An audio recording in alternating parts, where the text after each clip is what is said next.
Hi, I'm Joel Reedy, a founding partner at Cornerstone Law Firm.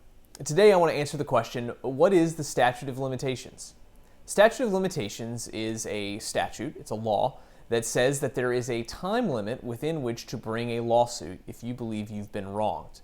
The reason for this statute is that at some point people have to move on with their lives. So if it's not a big enough deal for you to sue within a certain time period, the statute of limitations allows that you'll lose the right to bring that lawsuit and allows everyone to kind of resolve the matter and just know that they can move on confidently and know that it won't be an issue.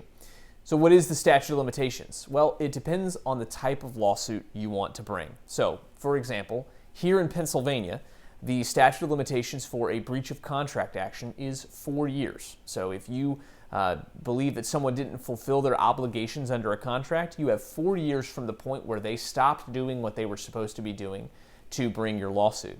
Other statutes of limitations are shorter. For example, if you've been in a car accident, typically in Pennsylvania, you'll have 2 years to bring your lawsuit from the date of that car accident.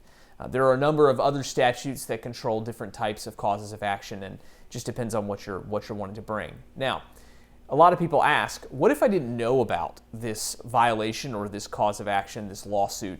What if I didn't know I could bring a lawsuit until a certain time period? So for example, let's say you bought a house and they told you the house was fine and it turns out that there's some serious problem underneath of the house that's going to require it all to be renovated and fixed up. Can you bring that lawsuit even if it's beyond the standard statute of limitations?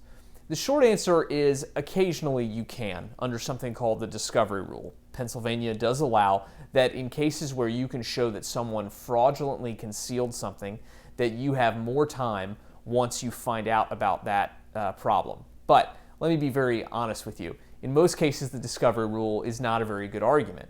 Many times what people mean by I just found out is I should have known long before and I just found out now, or I didn't really carefully inspect the thing I was buying. In many cases, there are ways that someone can get around that discovery rule giving you more time. So the simple answer at the end of all this is if you have a question about the statute of limitations, call an attorney you trust. Call someone that you can discuss it with. This is a complicated area of law, and it's important to make sure that you get good advice up front.